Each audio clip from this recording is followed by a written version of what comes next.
رضی اللہ تعالیٰ عنہ کا قصہ سناتا ہوں۔ حضرت فاطمہ رضی اللہ تعالیٰ عنہ بیمار ہو گئی، انہوں نے کہا علی انار کھانے کو دل کر رہا ہے، انار۔ اب علی مفلس ہے، غریب ہے، چلے گئے باہر، سمجھ میں نہ آیا انار کہاں سے۔ ایک بندہ ملا یہودی، کہا کہ مجھے تھوڑا سا یار 1-2 درہم دے دو تو مجھے ضرورت ہے۔ اس نے کہا کوئی بات، قرض لے لیا، 2 درہم قرض لے جا کے انار لیے، 2 انار لے لیے، آ رہے تھے، 1 انار لیا، آ رہے تھے تو راستے میں ایک شخص کو دیکھا، اس نے ہاتھ پھیلایا کہ علی میں بھوکا ہوں، میں بھوکا ہوں، کھانے کو کچھ نہیں۔ آپ نے سوچا کہ اوہو یہ بھی بیچارہ بھوکا ہے اور گھر میں بھی انار کی چاہت ہے، کہا کہ اس غریب کو دے دیں، اس کو انار دے۔ گھر آئے، جیسے گھر آئے تو حضرت فاطمہ کہا انار لائے؟ حضرت علی شرمندہ سر جھکا لیا، کہا کہ نہیں فاطمہ، وہ اس طرح انار لایا تھا تو ایک شخص ملا تو میں نے اس غریب کو دے دیا۔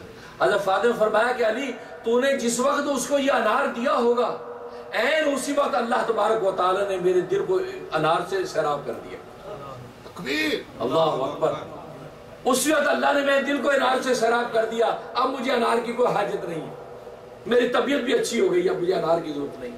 اب یہ گفتگو ہو رہی ہے، دروازہ کھٹکھٹایا کسی نے، حضرت علی گئے تو سلمان فارسی باہر کھڑے، ایک چادر یوں لپیٹ کے کھڑے، کہا کہ علی رسول اللہ صلی اللہ علیہ وسلم نے تمہارے لیے انار بھیجے ہیں۔ اچھا، آپ نے جھولی آگے کر دی، 1 2 3 9 انار انہوں نے ان کے دامن میں ڈالے، جھولی میں ڈالے۔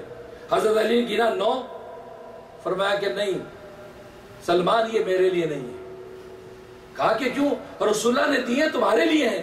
کہا کہ نہیں یہ میرے لیے نہیں ہے، اس لیے کہ اللہ کا وعدہ یہ ہے کہ جب اللہ کے راستے پہ 1 دیتے ہیں تو اللہ کا وعدہ کہ میں اس کو 10 دوں گا۔ یہاں انار 9 ہے، یہ 10 نہیں ہے، یہ یقین علی کے لیے نہیں ہے، یہ کسی اور کے لیے، تجھے غلط فہمی ہوئی۔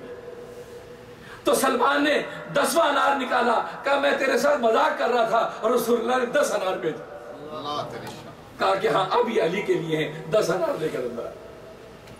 اللہ تو اتنا غیرت والا، 1 کے بدلے 10 فوراً دیتا۔ بھائی ہم سمجھنے والے ہوں، ہم سوچتے نہیں ہماری سمارٹنیس سے ملے، نہیں بھائی جو 1 خرچ کیا تھا اس کے بدلے میں ملے ہی، سوچو تو صحیح۔